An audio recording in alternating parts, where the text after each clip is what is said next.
नमस्कार दोस्तों, आप देख रहे हैं अपना YouTube चैनल प्रयास मंत्रा और मैं अपने इस चैनल पर आप सभी का बहुत बहुत स्वागत, आपका अभिनंदन करता हूं। दोस्तों, हिंदी साहित्य की जो सीरीज़ हमने आपके लिए चला रखी है उसी से संबंधित एक नई वीडियो लेकर के उपस्थित हूं और आज की वीडियो में 20 वो प्रश्न आपके लिए लेकर आया हूं जो या तो पहले विभाग द्वारा पूछे जा चुके हैं या आने की जो संभावना वो है। चलिए स्टार्ट करते हैं आज अपना लेक्चर। छायावाद को स्थूल के प्रति सूक्ष्म का विद्रोह किस आलोचक ने कहा है? तो छायावाद को स्थूल के प्रति सूक्ष्म का जो विद्रोह है वो डॉक्टर नगेंद्र ने कहा है, क्योंकि छायावाद के जो प्रमुख स्तंभ हैं 4, उन प्रमुख स्तंभों में से महादेवी वर्मा, सूर्यकांत त्रिपाठी निराला, जयशंकर प्रसाद और सुमित्रानंद पंत ये हैं। तो यहाँ जो उक्ति है ये डॉक्टर नगेंद्र की है, जिन्होंने छायावाद को स्थूल के प्रति सूक्ष्म का विद्रोह माना था। अतः इसका उत्तर जो है वो क है। दूसरा प्रश्न है, हिंदी साहित्य में किस रचनाकार को सर्वप्रथम ज्ञानपीठ पुरस्कार मिला था? तो हिंदी साहित्य में जो सुमित्रानंदन पंत हैं उन्हें सर्वप्रथम ज्ञानपीठ पुरस्कार मिला, उसके बाद महादेवी वर्मा को मिला और दिनकर को, फिर उसके बाद अन्य को। तो इसका सही आंसर है घ, सुमित्रानंदन पंत। अगला प्रश्न है, भारतीय प्रगतिशील लेखक संघ की स्थापना कब हुई थी? तो भारतीय प्रगतिशील लेखक संघ की स्थापना 1936 में हुई और इसके पहले संघ के जो पहले अध्यक्ष थे वो थे प्रेमचंद। तो आंसर होगा इसका सही ग, 1936। अगला जो प्रश्न है वो है, कभी ऐसी तान सुनाओ जिससे उथल पुथल मच जाए। तो ये जो बाल कृष्ण शर्मा नवीन हैं उन्होंने कहा है कि कभी कुछ ऐसी तान सुनाओ जिससे उथल पुथल मच जाए। इसका आंसर घ सही है। अगला प्रश्न है, दूसरा सप्तक कब प्रकाशित हुआ? तो दूसरा जो सप्तक है वो 1951 में जो है वो प्रकाशित हुआ था। तो इसका आंसर होगा ख सही, 1951। मृणाल किस उपन्यास की नायिका है? तो जो मृणाल है वो त्यागपत्र एक बहुत चर्चित उपन्यास है, उसी की नायिका का नाम है। उत्तर ग सही है। अगला प्रश्न है, उसने कहा था कहानी के लेखक का नाम बताइए। तो उसने कहा था ये चंद्रधर शर्मा गुलेरी की बहुत चर्चित कहानी है जिसका मुख्य कैरेक्टर है लहना सिंह, जो कि पंजाबी अंचल को संबंधित करके लिखी गई है। अगला प्रश्न है, महीप सिंह कौन सी पत्रिका का संपादन करते थे? तो जो महीप सिंह हैं वो संचेतना जो पत्रिका है उसका संपादन किया करते थे। आंसर सही होगा ग। 9वां क्वेश्चन है, इला चंद्र जोशी किस वर्ग के कथाकार हैं? तो वर्ग मतलब इसने देखो इसके ऑप्शन हैं यथार्थवादी, आदर्शवादी, प्रगतिवादी या मनोविश्लेषणवादी। यानी ये कहना चाहते हैं कि कौन सी जो शैली है उनकी है। ये इसका सही उत्तर होगा घ, मनोविश्लेषणवादी। यानी वो कहते हैं कि मन का विश्लेषण इला चंद्र जोशी जी ने ही लिखे हैं, उसके बाद जो है वो जैनेंद्र कुमार का नाम आता है। अगला प्रश्न है, 1829 में छपे बंगदूत साप्ताहिक पत्र के संपादक थे। तो 1829 में जो बंगदूत छपता था बंगाल से, उसके जो साप्ताहिक पत्र संपादक थे राजा राम मोहन राय। इसका ख आंसर सही है। अगला प्रश्न है, राजा लक्ष्मण सिंह का कौन सा पत्र आगरा से छपता था?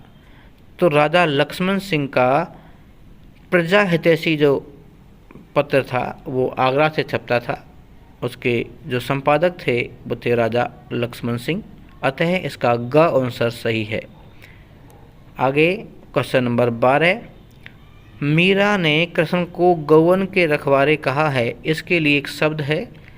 मीरा ने कृष्ण को गौवन के रखवारे कहा है तो गोपाल इसका सही उत्तर होगा, क्योंकि गौपाल है गौओं को पालने वाला, गौ को रखने वाला।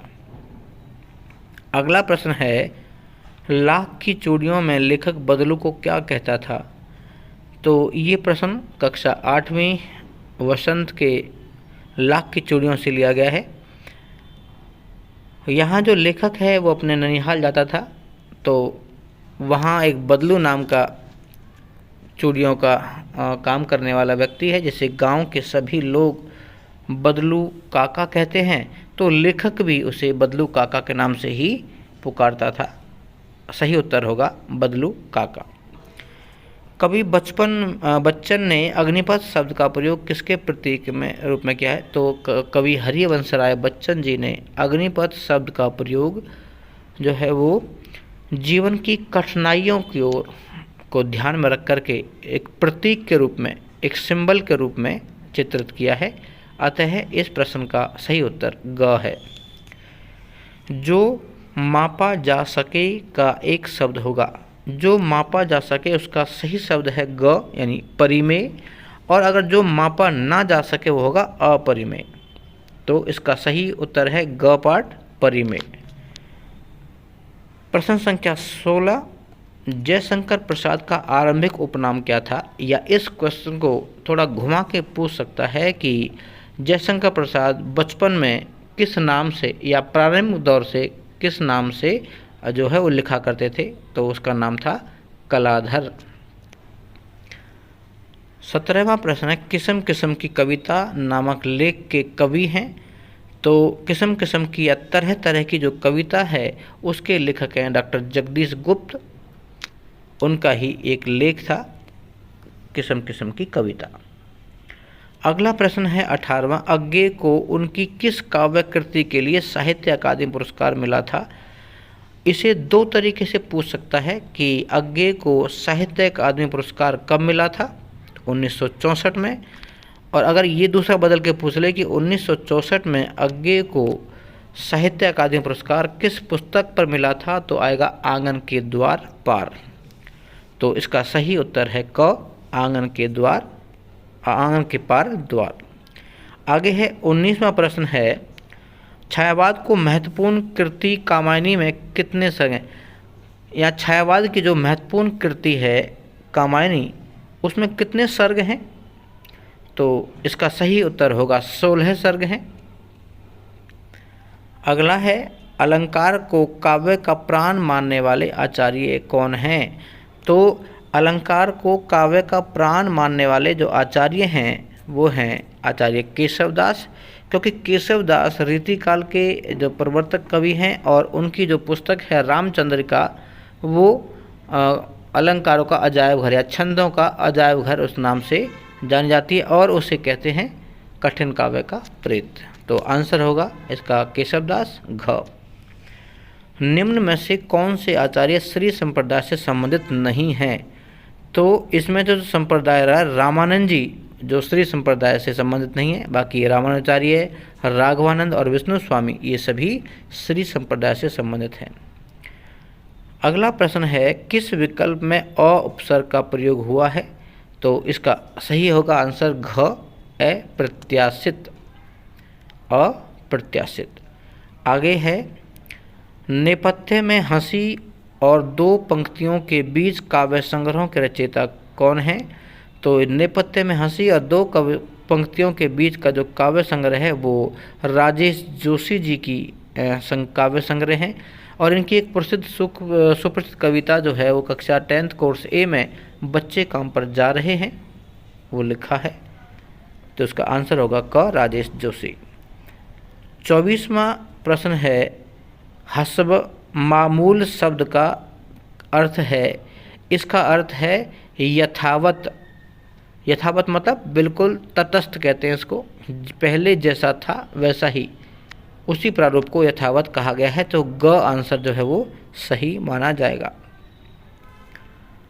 आज की वीडियो का 25वां और आखिरी प्रश्न है, हिंदी साहित्य का वृहत इतिहास नागरी प्रचारणी सभा काशी द्वारा कितने खंडों में प्रकाशित हुआ। यानी इसको खंड बताने हैं, कितने खंड थे। तो आपका आंसर जो है देखिए 14, 16, 18 या 20। तो इसका आंसर है 16 खंड। यानी 16 जो पार्ट है उसमें हिंदी साहित्य का वृहत इतिहास नागरी प्रचारणी सभा द्वारा जो है वो प्रकाशित किया गया। उसके खंडों की संख्या थी 16। तो ये थे हमारे वो बहुमूल्य 25 प्रश्न जो बहुत ही महत्वपूर्ण हैं। या तो पहले पूछ लिए गए हैं या आने वाली समय जो प्रतियोगिताएं हैं, जो भी परीक्षाएं हैं, उनमें पूछे जाने की प्रबल संभावना बनी हुई है। और उम्मीद कर रहे हैं कि हर बार आपके लिए कुछ नए नए प्रश्न आपकी सहायता हेतु लेकर के उपस्थित हों। आपको ये वीडियो कैसी लगी कमेंट करके ज़रूर बताएं। और जो बंधु हमारे चैनल पर अभी नए हैं वो हमारे चैनल को सब्सक्राइब करें, शेयर और लाइक करना ना भूलें। मिलते हैं जल्दी एक नई वीडियो के साथ। तब तक के लिए जय हिंद, जय भारत, नमस्कार।